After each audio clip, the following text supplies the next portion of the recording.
約會像是為分享到飽肚滋味，有任何難題卻不提起。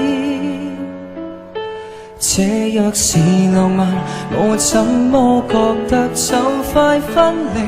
你哭過，但眼影閃得更豔美。我是誰情人，你始終也是你。微笑靜默互望，笑比哭更可悲。若要怎開心皺着眉，儘管緊緊抱得穩你，兩臂卻分得開我共你。